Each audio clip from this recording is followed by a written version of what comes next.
सभी digital learning को मेरा प्यार भरा नमस्कार। आशा करता हूँ आप सभी खुश होंगे और स्वस्थ होंगे। दोस्तों, आज चैप्टर 9 एथिकल हैकिंग के कोर्स में हम समझेंगे कि वाईफाई को कैसे हैकर्स हैक करते हैं और आप कैसे प्रिवेंशन कर सकते हैं। एज एन एथिकल हैकर भी आप कैसे सिक्योर कर सकते हैं अपने वाईफाई जोन को, क्योंकि बहुत इंपॉर्टेंट हो सकता है। कई बार आपको ऐसा टास्क मिले कि आप किसी ऑर्गेनाइजेशन के लिए या गवर्नमेंट के लिए या अपने पर्सनल यूसेज के लिए भी वाईफाई का सेटअप कर रखे हों, और कैसे अगर आपको ये इन्फॉर्मेशन होगी कि कैसे हैकर्स इन सब चीज़ों को ब्रेक करते हैं, रूल्स वगैरह को, उनके प्रोटोकॉल्स के बारे में आपको इन्फॉर्मेशन होगी, तो आप बहुत अच्छे से प्रिवेंशन उसका कर सकते हैं। तो चलिए स्टार्ट करते हैं।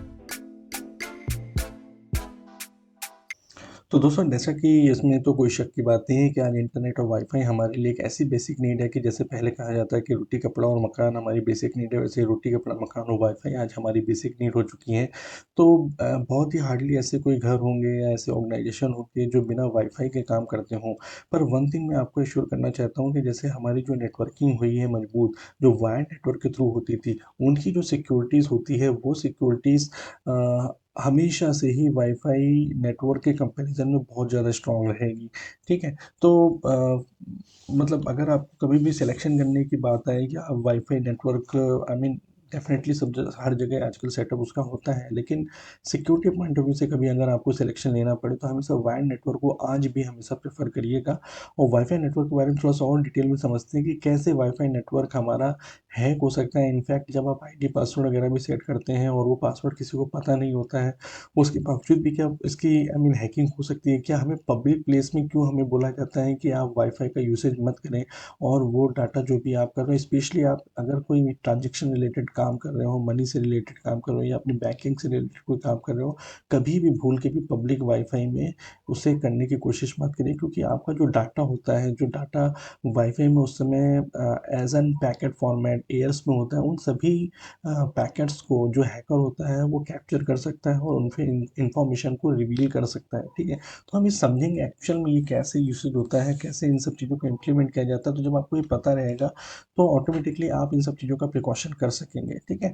तो देखिए होता क्या है कि वाईफाई में सबसे पहले तो हमें एक चीज़ समझनी पड़ेगी कि हमारा जो भी डाटा जाता है वो definitely I mean encrypted format में होता है। ऐसा नहीं है कि वो एन्क्रिप्टेड फॉर्मेट में नहीं होता है, कि वो प्लेन टेक्स्ट के फॉर्मेट में जा रहा है, कोई अगर उसको कैप्चर कर ले तो सीधे-सीधे वो इन्फॉर्मेशन को रीड कर सकता है। तो ऐसा नहीं है, वो एन्क्रिप्टेड फॉर्मेट में रहता है, लेकिन फिर भी उसको कैसे डिक्रिप्ट किया जाता है उस सब चीज़ों के बारे में भी बात करेंगे। पर सबसे पहले आपको ये समझने की ज़रूरत है कि देखिए, जब ये वाईफ़ाई का आई मीन इन्वेंशन किया गया था, तो वहाँ पे प्रोटोकॉल्स तो बने थे, और जो प्रोटोकॉल्स बने थे उसमें सिक्योरिटी भी इम्प्लीमेंट किया गया था। तो 3 बेसिकली जो प्रोटोकॉल इम्प्लीमेंटेशन किए गए हैं वाईफ़ाई के लिए, उनमें डब्ल्यूईपी, डब्ल्यूपीए, डब्ल्यूपीए2 है। आज के ज़माने में डब्ल्यूपीए2 ही मोस्टली यूज़ होता है हर जगह, और आप चेक भी कर सकते हैं इनका स्टेटस कि आपके में कौन-सा एन्क्रिप्शन यूज़ हुआ है, वो भी मैं बताऊँगा। पर स्टार्टिंग करेंगे डब्ल्यूईपी से समझने के लिए कि डब्ल्यूईपी में कैसे यूसेज हुआ था, फिर कैसे उसकी हैकिंग हो जाती थी, फिर कैसे उसको अबैंडन किया गया, फिर डब्ल्यूपीए के बारे में, फिर डब्ल्यूपीए2 के बारे में भी हम लोग डिटेल में समझेंगे, ठीक है? तो देखिए बेसिकली जो ये प्रोटोकॉल है, डेफ़िनेट सी बात है कि ये अनवांटेड पार्टी को कनेक्ट करने से रोकता है। आपको आईडी पासवर्ड वगैरह उसमें डालना पड़ता है, उसके बाद ही आप नेटवर्क से कनेक्ट हो सकते हैं, ठीक है? तो डब्ल्यूईपी में क्या होता है, देखिए ये 1999 में एक तरीके से डेवलप किया गया था यूसेज के लिए, पर 2004 तक इसको अबैंडन भी कर दिया गया था, क्योंकि इसमें बहुत से ऐसे सिक्योरिटी फ्लॉज़ थे जिसकी वजह से जो भी कोई ऑर्गेनाइजेशन होती थी या स्टोर होते थे, आई मीन पर्सनल यूसेज के लिए भी आप जो वाईफ़ाई नेटवर्क यूज़ करते थे, वो सभी का हैकिंग हो जाता, और वहाँ पे अगर उस वाईफ़ाई नेटवर्क को यूज़ करके आप कोई भी ट्रांज़ैक्शन कर रहे होते तो उनको ईज़िली से हैकर रीड कर लेता था, ठीक है? इसके लिए क्या है, बेसिकली आपको एक चीज़ समझनी है यहाँ पे कि जो ये कम्युनिकेशन होता है जभी भी इस डब्ल्यूपीए फॉर्मेट में, ठीक है? तो वहाँ पे एक प्री शेयर्ड की होती है जो रूटर के रूट में आई मीन रूटर के साथ में एक्सचेंज होती है। आपकी जो भी डाटा आपका शेयर होता है वो एन्क्रिप्टेड तो होता है, पर उसके साथ में एक की भी उसकी शेयर्ड होती है, ठीक है? रूटर के साथ में, तो रूटर और क्लाइंट के बीच में सोर्स और डेस्टिनेशन का जो मैक होता है उसकी इन्फॉर्मेशन तो उसके पास रहती है, पर वहाँ पे एक की भी शेयर्ड होती है, जिसको मतलब हैकर जब पा जाता है तो वो सारे काम उसमें कनेक्टिविटी के कर सकता है, आपके वाईफ़ाई नेटवर्क में कनेक्शन के करता है, ठीक है? अब देखिए इन जनरल डब्ल्यूपीए और डब्ल्यूपीए2 में अगर मैं अंतर की बात करूँ तो इसमें सिर्फ़ एल्गोरिथम को और स्ट्रॉन्ग बनाया गया था। जब डब्ल्यूपीए को अबैंडन कर दिया गया था, उसके बाद डब्ल्यूपीए2 को जो लॉन्च किया गया था, उसमें जो एडवांस एन्क्रिप्शन स्टैंडर्ड है उसको फ़ॉलो किया गया था, ताकि उसमें जो एन्क्रिप्शन का फ़ॉर्मेट है वो और ज़्यादा स्ट्रॉन्ग हो सके, ठीक है? लेकिन जितना भी ज़्यादा स्ट्रॉन्ग कर सकें हम लोग अपने एन्क्रिप्टेड फॉर्मेट को, उसके बावजूद भी ऐसा है कि अगर आज भी हैकर अपने पे आ जाते हैं और बहुत स्ट्रॉन्ग एल्गोरिथम वगैरह का यूज़ करते हैं, उसमें टाइम ही सबसे ज़्यादा एक ऐसा मैटर होता है जो टाइम सबसे ज़्यादा ले सकता है। उस टाइम में अगर आपको कभी भी ऐसा लगता है कि मेरा कॉम्प्रोमाइज़ हो चुका है पासवर्ड, या यूसेज बहुत स्लो होने लग गया है, तो आपको तुरंत उसका पासवर्ड चेंज कर देना चाहिए। क्योंकि इन जनरल अगर बहुत स्ट्रॉन्ग आपने पासवर्ड बनाया है तो उसको क्रैक करने के लिए भी जो एल्गोरिथम हैकर यूज़ करेंगे, एटलीस्ट 14 आवर्स 15 आवर्स उसमें लग जाएंगे, और तब तक आपको कहीं ना कहीं स्लोनेस की वजह से उसका जो इशू होता है इंटरनेट पे, कभी भी उसको इग्नोर मत करिए और उसके थ्रू आप कैप्चर कर सकते हो उन सब चीज़ों को। ठीक है, तो एक चीज़ ध्यान दीजिए, देखिए जो ये जो वाईफाई के अडेप्टर्स होते हैं, ये एक्सटर्नल इंटरनल दोनों होते हैं। आपकी कोई भी डिवाइसेस आप यूज़ करेंगे, सब में इंटरनल वाईफाई के अडेप्टर्स होते हैं जो आपको नहीं दिखाई देंगे, उन्हीं के थ्रू सारा कम्युनिकेशन होता है। जो हैकर यूज़ करते हैं वो हमेशा मोस्टली एक्सटर्नल वाईफाई को यूज़ करने की कोशिश करते हैं, और उनमें मोड को चेंज करने की कोशिश करेंगे। कभी भी आप अगर पब्लिक वाईफाई नेटवर्क में काम कर रहे हो और आप कभी किसी मशीन में देखें कि ऐसे एक्सटर्नल वाईफाई यूज़ कर रहे हैं, तो ऑटोमेटिकली आप समझ जाइएगा वहाँ पे कहीं न किसी तरीके से वो एक हैकर हो सकता है, या फिर आपके डाटा की हैकिंग हो सकती है। ठीक है? तो ये क्या होता है, ये जो एडेप्टर होता है, इस एडेप्टर को कनेक्ट करने के बाद में इसको ऐड किया जाता है अपने ऑपरेटिंग सिस्टम में, और वहाँ पे बेसिकली जो आपका मोड होता है, जो कि बाय डिफ़ॉल्ट हमारा मैनेज्ड मोड होता है, उसको चेंज करके मॉनिटर मोड में चेंज किया जाता है। कैसे करते हैं, मैं उसके बारे में आपको यहाँ पे दिखाता हूँ। देखिए जैसे मोस्टली वो लोग काली लिनक्स का यूज़ करते हैं। काली लिनक्स अगर आपके पास नहीं है तो विंडोज़ में मैंने जैसे आपको ऑलरेडी ट्यूटोरियल्स वगैरह में पहले ही ट्यूटोरियल्स आपको बताया कि कैसे वर्चुअल बॉक्स को इंस्टॉल करके आप काली लिनक्स को इंस्टॉल कर सकते हैं। तो वहाँ पे जब आप स्टार्ट करते हैं, देखिए काली लिनक्स तो हमेशा वर्चुअल बॉक्स से स्टार्ट करते हैं, तो वहाँ पे सीधे आप सेटिंग में जाएँगे, यूएसबी पे क्लिक करेंगे, तो जो आपका एक्सटर्नल आपका एडाप्टर लगा होता है, आप उसको राइट हैंड साइड में देख के उसको यहाँ पे ऑप्शन आएगा, उसको आप ऐड कर सकते हैं। तो बाय डिफ़ॉल्ट जब आप लॉन्च करेंगे, उस यूएसबी के साथ में आपका काली लिनक्स लॉन्च होगा। इन केस आप बाद में भी ऐड करना चाहते हो, तो काली लिनक्स को लॉन्च करने के बाद भी आप अपने यूएसबी को ऐड कर सकते हैं। ठीक है? जब ये एक बार ऐड हो जाता है, उसके बाद क्या करते हैं हम लोग, अपने वायरलेस एडाप्टर को चेक करते हैं कि हमारे वायरलेस एडाप्टर की सेटिंग हो गई है कि नहीं हो गई है, और हमारे उसमें ऑप्शन में आता है। तो ifconfig जो कमांड, उस ifconfig कमांड को आप यूज़ करेंगे, और इन केस अभी मैं मान के चलता हूँ, यहाँ पे जो एग्जांपल मैं आपको दे रहा हूँ कि उस एडाप्टर का नाम तो ना WLAN 0 था, और इसके बेसिस पे मैं आपको सारी चीज़ें समझाऊंगा। ठीक है?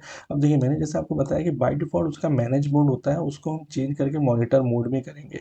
ठीक है? मॉनिटर मोड में कैसे उसको चेंज करेंगे, देखिए सबसे पहले क्या करना है हमें कि अपने जो भी वाईफ़ाई एडाप्टर लगा होगा, हमें उसको डाउन करना है, जो भी इंटरफ़ेस के साथ में कनेक्टिविटी है।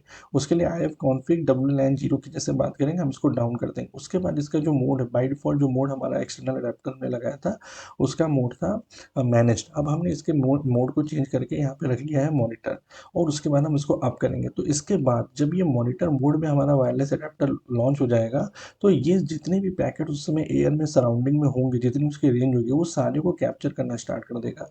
और उसके बाद हम एक टूल यूज़ करेंगे, एरोडंप एनजी, जो कि आपके कैली लिनक्स में साथ में होता है, और ये एयर क्रैक एनजी सूट होता है। इसके अंदर ये बाय डिफ़ॉल्ट होता है ये टूल, जो कि पैकेट स्निफर का काम करता है। ठीक है? तो इसमें क्या करेंगे हम, एरोडंप एनजी के साथ में जब आप अपने वायरलेस एडाप्टर का नाम देंगे WLAN 0, तो ये सारे पैकेट अराउंड में हवा में जितने भी होंगे, उस समय वाईफ़ाई को यूज़ कर रहे होंगे, वहाँ पे कोई भी वाईफ़ाई होगा, उन सभी के पैकेट को वो कैप्चर करने लग जाएगा। तो देखिए इस तरीके का आपको रिजल्ट आएगा, जिसमें इन सभी के बारे में मैं इन्फॉर्मेशन आपको दे देता हूँ।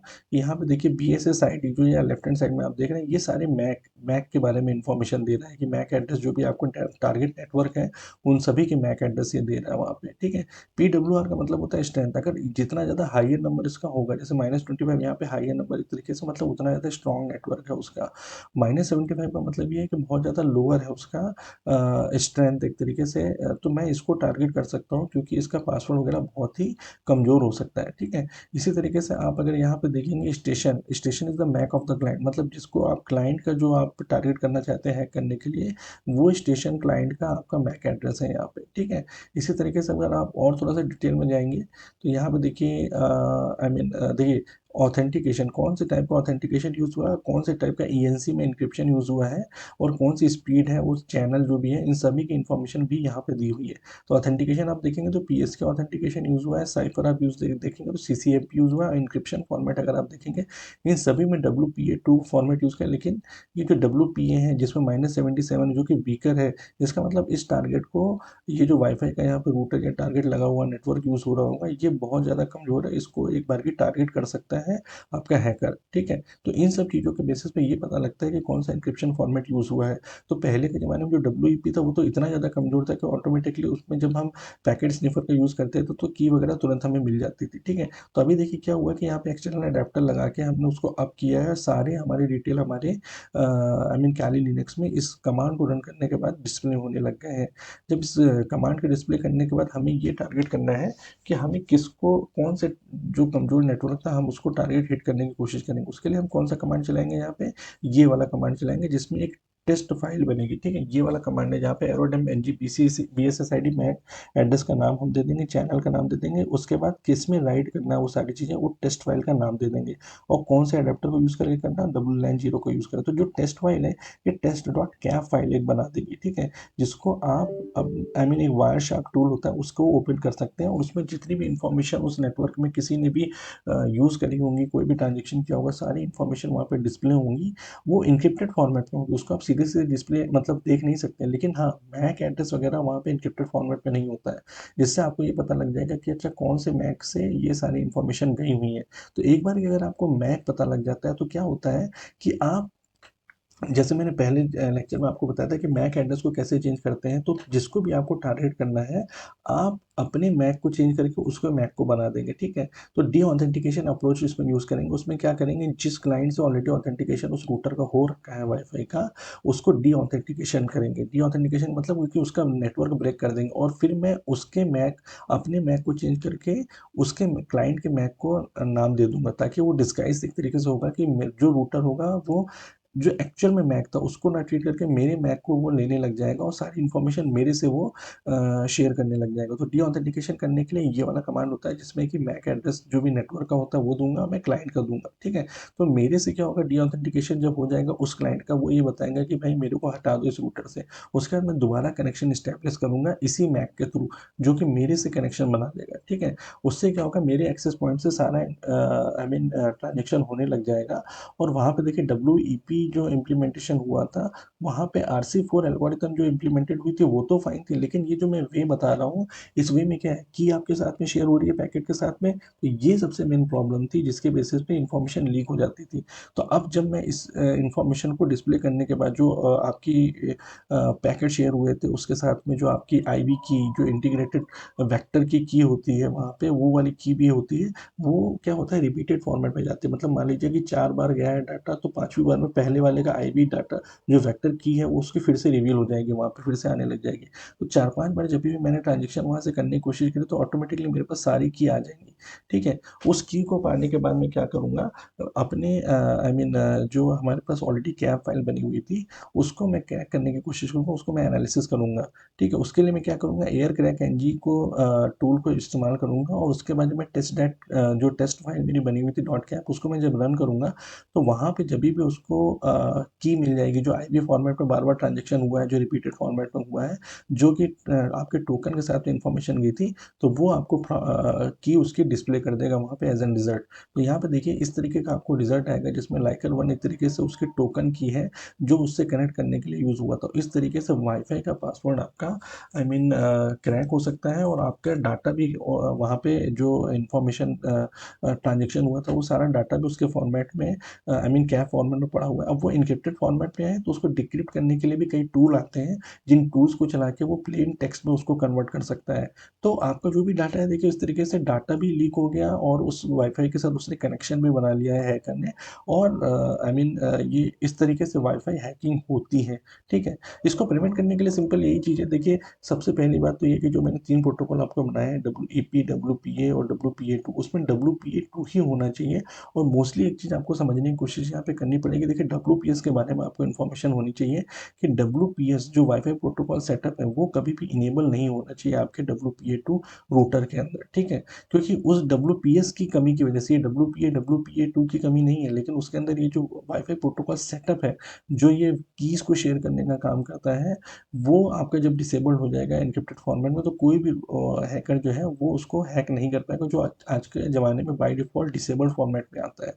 लेकिन कभी भी WPS पिन को अगर किसी हैकर ने हैक कर लिया है, जो कि 8 डिजिट का पिन होता है, तो वो कई टूल्स यूज़ कर सकता है जिससे आपकी पिन को चेंज कर सकता है और वाईफ़ाई आपका जो रूटर है उस पे वो एक्सेस पा सकता है। अब वो चीज़ें कैसे होती हैं, उसके लिए देखिए, उसके लिए भी यही सेम स्टेप आपको करने हैं कि डीऑथेंटिकेशन सबसे पहले करना है अपने नेटवर्क के थ्रू। एक्सटर्नल आपका जो वाईफ़ाई का रूटर है वो बनेगा। उसके बाद सेम टू सेम आप वही टूल एयरप्ले एनजी का टूल यूज़ करिए, आप फेक ऑथेंटिकेशन करिए 30 सेकंड में, जैसे मान लीजिए यहाँ पे मैंने किया हुआ है। और उसके बाद एक रिवर टूल होता है, इस रिवर टूल को यूज़ करने के बाद नो एसोसिएट का मतलब यहाँ पे ये है कि आप फिर से क्योंकि ऑलरेडी मैंने फेक ऑथेंटिकेशन कर रखा है उसके साथ में, तो दोबारा ऑथेंटिकेशन करने की ज़रूरत नहीं है। तो डी ऑथेंटिकेशन करने के बाद यहाँ पे मैं फिर से उसके साथ कनेक्ट हो जाऊँगा, मतलब मैं एज एन डिस्गाइज बिहेव करूँगा रूटर को कि मैं एक्चुअल में करेक्ट सोर्स हूँ आपकी हैंड शेकिंग फाइल करने के लिए, और कोई और दूसरा नहीं है, ठीक है। उसके बाद मैं क्या करूँगा, एक जो मैंने आपको बताया है ना कि मैं मेरे पास जो कैप फाइल जनरेट हो जाती है, अब उसको मैं डिक्रिप्ट कैसे करूँगा। डिक्रिप्ट करने के लिए या उसके पासवर्ड को क्रैक करने के लिए देखिए, ऑनलाइन ऑलरेडी हमारे पास पासवर्ड बनी हुई वर्ड लिस्ट आती है कि किस किस टाइप के पासवर्ड हो सकते हैं। तो वो ऑनलाइन पासवर्ड की वर्ड लिस्ट तो बनती ही बनती है, लेकिन आप अपनी खुद की भी वर्ड लिस्ट बना सकते हैं जो एज एन इनपुट दे सकते हैं डिक्रिप्ट करने के लिए या उस पासवर्ड को क्रैक करने के लिए। वो कैसे बनती है उसके बारे में बता दो। उसके लिए क्रंच टूल यूज़ होता है। क्रंच टूल में देखिए, क्रंच टूल के आगे आपने ये जो दिया हुआ है यहाँ पे लिस्ट, ठीक है, इसमें क्या है, सबसे पहले आप मिनिमम और मैक्सिमम साइज आप दे सकते हैं कि जैसे मिनिमम साइज है 6 मिनिमम वर्ड का लेटर का पासवर्ड हो सकता है, 8 मैक्सिमम लेटर का पासवर्ड हो सकता है। उसका फॉर्मेट इस तरीके से हो सकता है जिसमें उसमें कैरेक्टर कौन कौन से आ सकते हैं, जैसे नंबर आ सकते हैं, अल्फ़ाबेट आ सकते हैं, सिम्बल्स आ सकते हैं, ठीक है। उसके बाद टी का मतलब है कि कैसा पैटर्न होना चाहिए, मतलब ए सबसे पहले स्टार्ट होना चाहिए अल्फ़ाबेटिकल में, उसके बाद सिंबल होना चाहिए, उसके बाद लास्ट में आपका लेटर इस्तेमाल होगा, इस तरीके से उसका होना चाहिए। उसके बाद आप कौन सी फाइल क्रिएट करना चाहते हैं वर्ड लिस्ट की, उसका नाम देना। तो ये आप अपनी खुद की भी वर्ड लिस्ट बना रहे हैं कि आपको लगता है कि नहीं मेरे पास कोई ऐसी सेंसिटिव इन्फॉर्मेशन है जिसके थ्रू ये पासवर्ड क्रैक हो सकता है, तो वो इन्फॉर्मेशन डाल के भी वर्ड लिस्ट जो हैकर होते हैं वो अपनी वर्ड लिस्ट भी बनाते हैं और ऑनलाइन वर्ड लिस्ट भी यूज़ करते हैं। और जब उसको यूज़ करते हैं उसके बाद ये अपने सारे जो भी आपका एयर पैक है उन सब चीज़ों को यूज़ करते हैं, जिसके जिसके थ्रू आपकी, जैसे मैंने बताया ना, आपका जो इन्फॉर्मेशन शेयर हुआ है वो आपकी कैप फाइल में आ जाएगी। जैसे यहाँ पे मान लीजिए WP हैंडशेक कैप फाइल में आ गई। उसके बाद इस टूल को रन करेंगे, डिक्रिप्शन वाले टूल को, जिसमें आपकी वर्ड लिस्ट वगैरह यूज़ होगी, तो वर्ड लिस्ट कॉम्बिनेशन होगा और आपका कैप फाइल के ऊपर वर्ड लिस्ट की जो ये टेक्स्ट फाइल है, इसको रन करने के बाद वो क्रैक करेगा आपके पासवर्ड को। तो इस तरीके से ये सारी हैकिंग करी जाती है आपकी, आई मीन जो वाईफ़ाई होता है। तो मैंने जैसे आपको बताया कि आप कोशिश करिए, सबसे पहले ये देखिए कि भाई WPA2 टाइप का ही आपके यहाँ रूटर बना हुआ है। अपना पासवर्ड बहुत स्ट्रॉन्ग बनाइए, क्योंकि जितना ज़्यादा आपका पासवर्ड स्ट्रॉन्ग होगा, जैसे कि आप लोग जानते हैं, small letter, capital letter, symbols, number, उतना ही ज़्यादा जो एल्गोरिथम इसको डिक्रिप्ट करने के लिए होते हैं, उतना ज़्यादा उनको टाइम लगता है, ठीक है? क्योंकि ये एन्क्रिप्शन फॉर्मेट में होके उसको बहुत बड़ा एक एन्क्रिप्शन फॉर्मेट बना देता है, जिसको डिक्रिप्ट करने में टाइम लगता है और उसमें स्लोनेस आती है आपके नेटवर्क में। तो आप कोशिश हमेशा ये करिए, इसीलिए कहा जाता है आपको कि यार मंथली बेसिस पे आप अपने नेटवर्क का पासवर्ड वगैरह चेंज करते रहिए, ठीक है। और एक चीज़ और ध्यान दीजिएगा, WPS फीचर जो उसमें ऑलरेडी होता है वो आप अपने जो भी ऑपरेटर जिसके थ्रू आप इंस्टॉल कराएं उसको हमेशा डिसेबल कराइए, ताकि आपकी की जो है वो क्रैक नहीं हो सके, क्योंकि एक बार की को क्रैक कर लिया हैकर ने तो आपका वाईफाई, आई मीन, फिर से आपको रीसेटअप कराना पड़ेगा, ठीक है। तो ये आई होप कि इन्फॉर्मेशन आप लोगों के लिए थोड़ी हेल्पफुल हुई और आप जानेंगे कि वाईफाई को हैक करना भी हैकर्स के लिए काफ़ी आसान है अगर वो प्रॉपर टूल यूज़ करते हैं, और आपके लिए कितना ज़्यादा इंपॉर्टेंट है कि ये सब इन्फॉर्मेशन रखना, ताकि आप इनको प्रिवेंट कर सकें। ना कि आप अपने आप को प्रिवेंट कर सकें, बल्कि अपनी ऑर्गेनाइजेशन, अपनी गवर्नमेंट को भी प्रिवेंट कर सकें इन सब चीज़ों को बचाने के लिए, ठीक है। तो still you have any query, you can always mail me WhatsApp में, I always love to answer you all. Thank you so much.